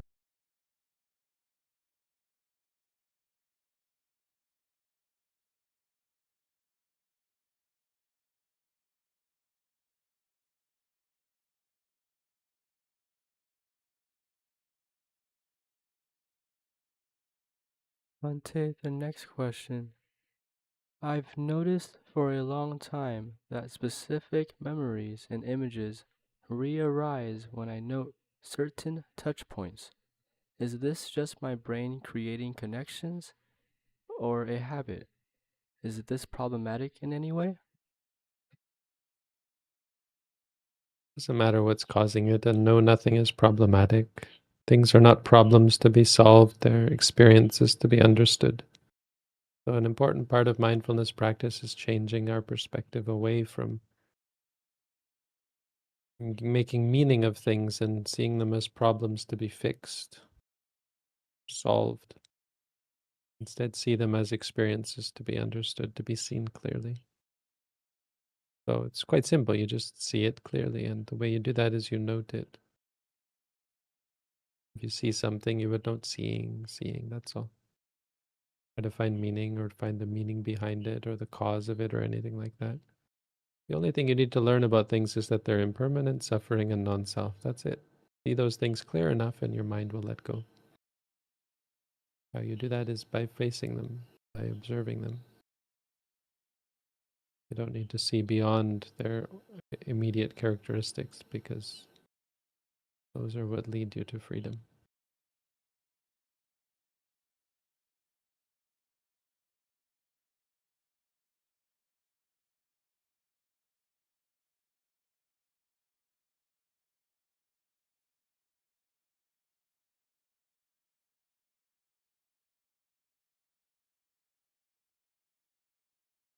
The next question, Bhante.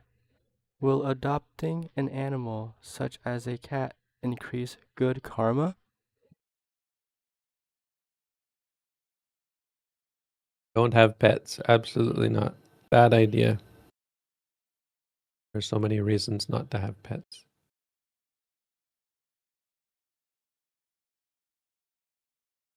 So, karma. We as Buddhists are not trying to cultivate good karma. That is not our goal. Cultivating good karma, if it were the goal, then the goal would be, of course, never ending because you can always cultivate more karma. Forget about the cats. You can take care of all the wild animals around you, the insects, the birds, lizards, the snakes, the mosquitoes. You can take care of them all. Question is, well, what is reasonable? The theme, right? What is reasonable is you take care of that which concerns you. Take care of yourself mostly, but then often take care of your relatives to some extent. Take care of your parents. Take care of your children. And if you have a pet, if your family has a pet, well, to some extent, take care of that pet, but only in terms of how it's reasonable from your position. And by reasonable, I mean what comes from wisdom. And that wisdom comes from seeing clearly experience. When you pay attention to experience, you see what is going to trigger defilements and what is going to cultivate clarity and free you from defilements. And that's all that's really important. There's so many problems with pets, and the biggest problem in this regard is that you can't do much to help them. You're just getting yourself, you're buying into a huge, I mean, it seems so insignificant. It seems so simple to have a pet. Poof, it comes from a store. You go to a store, poof, the pet comes. It's not like giving birth to a child where it's very messy. Having a pet is not very messy. You buy the pet. You find it. Oh, look, this pet on the street. This potential pet, I'm just going to poof, make it a pet. You train it, and if it doesn't do what you want, you hit it. You make it perfectly obedient. So it's simple, right? It's easy. Pets can be very easy, especially the good ones. You get a purebred, it will follow orders and play with the kids and play with you and be your best companion and love you and treat you well. And then when it gets old, you kill it. Or you find someone to kill it. Simple, right? Not messy. You don't have to deal with. It's so awful from a Buddhist perspective.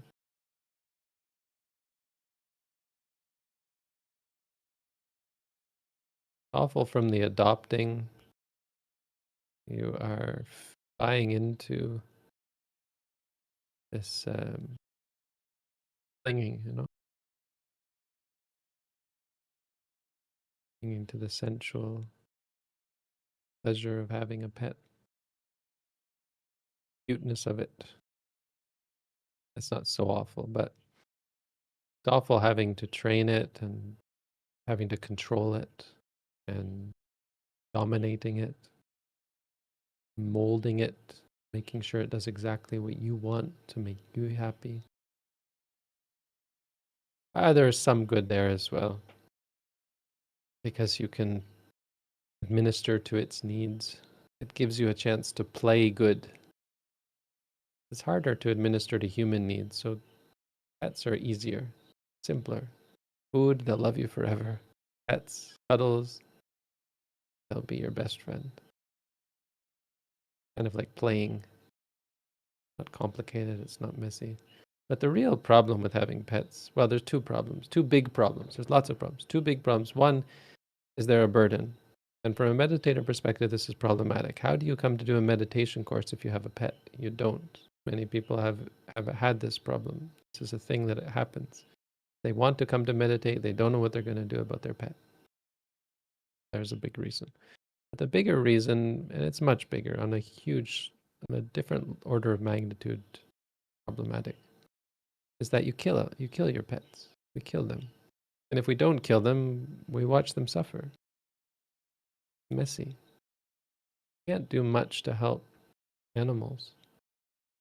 The best bet with non-human beings, non-human animals, leave them alone.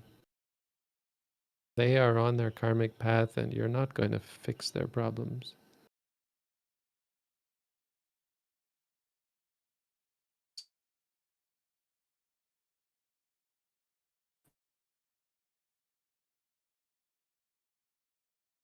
You spend a lot of time and you don't get a lot of true benefit.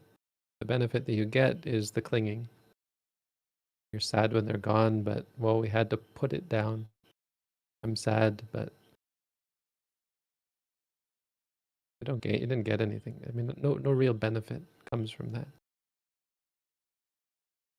It can be a crutch. They can be a crutch. When you're feeling down, well, you've got your pet to make you feel better instead of having to face feeling down.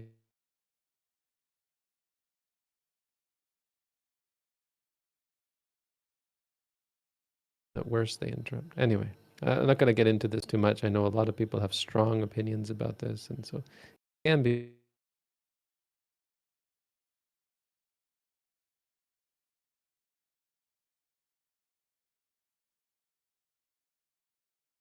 Think that pets are such a great thing. But if you have a pet, I mean, you're not going to hell or anything. I mean, it's not awful. But if you kill that pet or tell someone to kill it or have it put down, you're never going to convince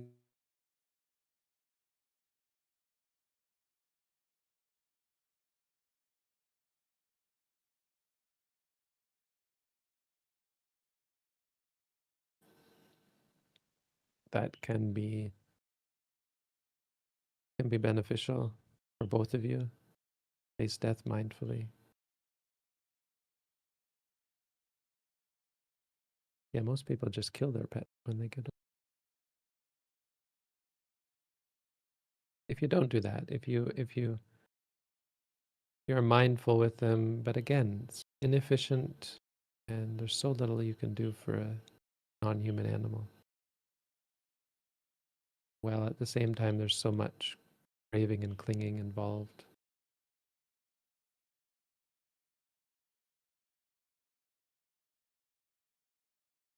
Bhante, unfortunately, we didn't get everything you said because of some connection errors. I don't know what happened there. Is that my end? It seems like it. Okay. It's better Well, now, though. I said what I said. I heard it, so I you all think the can. core message was delivered.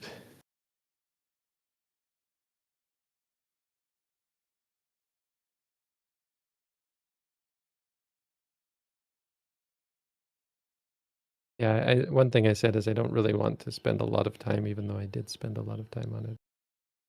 People have strong feelings about that sort of thing, and maybe sometimes we just have to agree to disagree, and I'm not going to condemn you if you get a pet.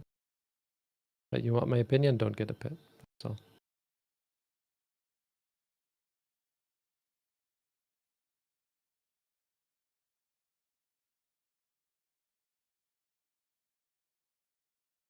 Thank you, Bante.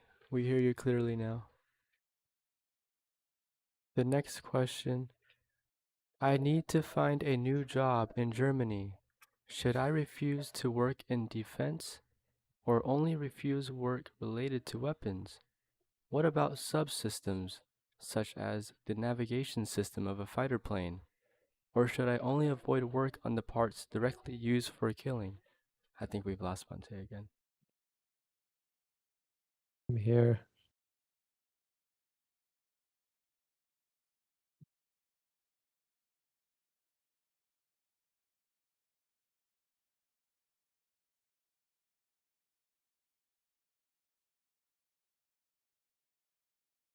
Were you able to hear the question, Bante?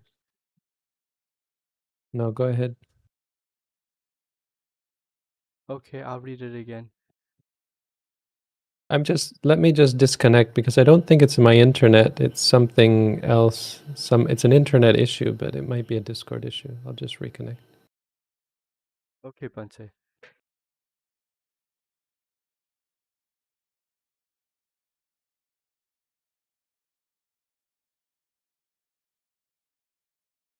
I'll leave video off then. Just that will help.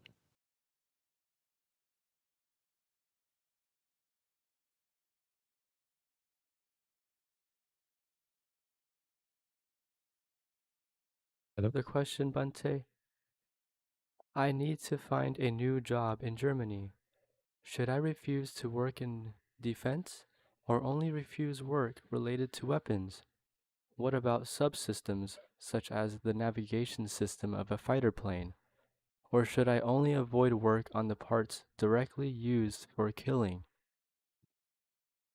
You don't have to avoid any of that. I mean, obviously you can think that it's better not to, but you don't have to avoid it. You're not killing. You're not encouraging killing. You're doing a job, and you're doing it because someone pays you. From a Buddhist perspective, it's only wrong if you are promoting weapons. Like if you're selling weapons, that's wrong. Some people, I don't know, some people might argue that it's wrong to do any work in the weapons industry, but I disagree. I think it's worrying too much about such things. We have examples in the texts where people resolve this by being mindful.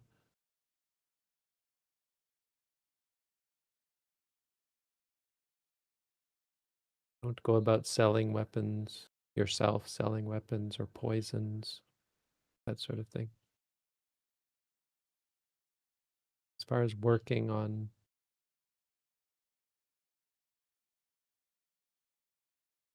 it's interesting, you know. What if you worked in a factory where they put guns together? That's the point. Is it's too much. It's thinking too. It's overthinking.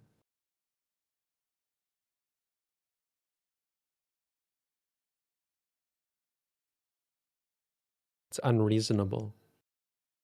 As I mean, at its core, you can see a problem in anything. Then even selling vegetables is encouraging pesticide use, I would say. So it's important to be reasonable. Because at the end of the day, you can do your job and go home without having any animosity towards anyone, right?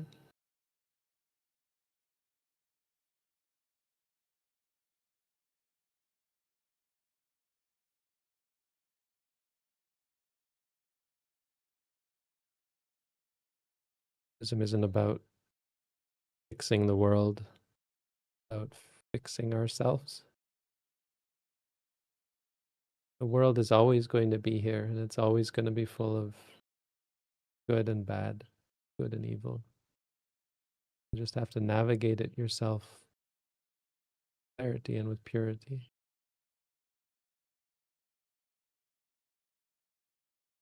So someone could say it's not great to be working in defense or weapons industry or that sort of thing, but certainly not of great concern spiritually.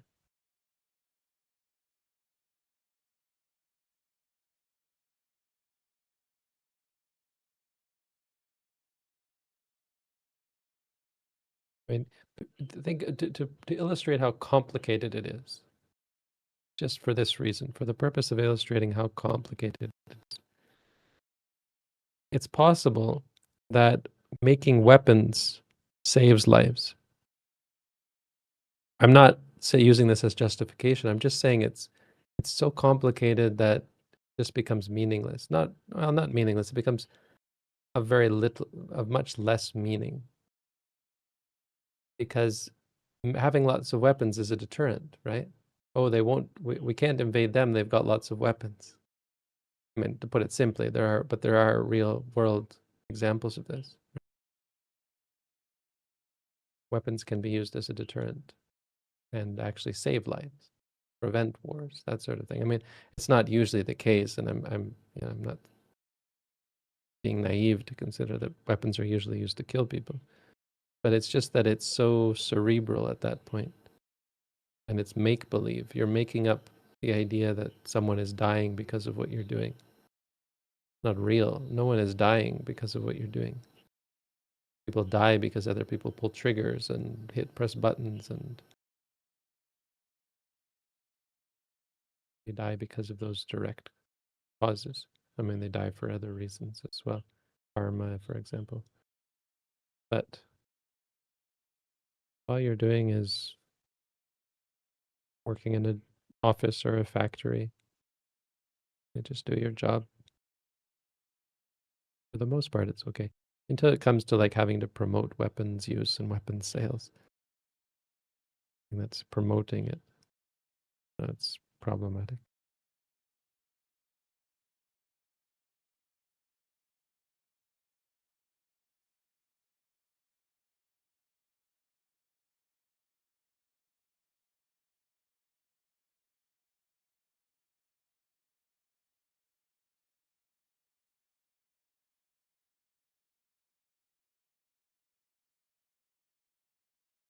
Bante, we passed the second hour, so we will stop our reading and study there. As always, Bante, thank you so much for your time, insight, and wisdom. And for anyone whose questions didn't get answered, you may ask it next week. For now, let's hear a message from Venerable Yuttadhammo. Thank you all for sticking with this. We have lots of people on YouTube as well. Good crowd. See so many people in the Discord is always heartening. People coming back. I think this is a good setup because we now have people on stage who have a voice, and people in the audience who can just listen.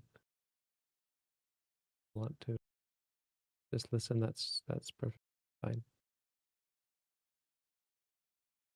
Again, we are a community. We're not as powerful or as meaningful a community as a group of people living in a monastery or meditation center together. But nonetheless, we're a community. We start to know each other. You know? Most of you know who I am, but also you know who each other are now. There's community here. Community is one of the founding principles for the longevity of the Buddhasasana. Community, meeting together often. So meeting together once a week is creating something that wasn't there, wouldn't exist otherwise. Without this group, we wouldn't be studying this text. we wouldn't all be gaining this knowledge of that, what the Mahasi Sayadaw taught about the Buddha's teaching. Wouldn't have this discussion. We wouldn't be able to hear about other people's practices. Just think of how our minds change when the topic changes, because of all of the activities that are mired in sensuality. We're free from that during this time. Minds are, even just listening to other people ask their questions or talk about things or discuss or relate their experience as Buddhists makes this an experience full of wholesomeness. Appreciate those who make it possible. The Sabitsu, De Lauer, Julie, of course, everybody else here, Austin, Edit, and all you people on the stage. These are people who have done at least the at-home course. Most of them have done more than that. They've done other courses, so I want to promote these courses because this is the core of what we do. And without them, none of this would happen. I'm not going to be teaching on the internet unless there are people doing courses. It's an extension of what we do, or of what we do, or is the practice of meditation. I'd like to appreciate all of you and your practice and your work, support, and your generosity in making this possible, coming out here every week, taking time out of your busy and complicated lives as lay people.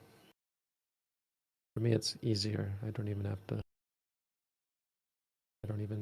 The seasons don't even change. I just realized it's getting close to Christmas, I think. Getting close to winter holidays, whatever your holidays are. But for me, it's just another day. Appreciate the difficulty that can often, the obstacles that can be in your way in coming out. Appreciate all the people here in the audience, on our Discord server. Our Discord server is valuable, not just for this group, but also as a place to discuss and ask questions. We have some channels with people who are very knowledgeable in the Buddha's teaching and share their own experiences in meditation. If you haven't joined our Discord, consider it anyway. Maybe you'll find it valuable. I appreciate those people on YouTube. As I said, there were about 40 of you here at one point, so great. For coming, 44 it says. Thank you all for coming out and for asking your questions, which is always a wholesome endeavor. Power of the Buddha, the Dhamma, and the Sangha, protected, free from sorrow, free from pain, free from danger, free from animosity and fear. May you increase in life, health, happiness, and strength. Set on the path to greatness, to purity and clarity and freedom from suffering. All of us here successful in the practice and find all of the Buddha's teaching, freedom from suffering. Nibbana. Sadhu. Sadhu, sadhu, sadhu. Sadhu.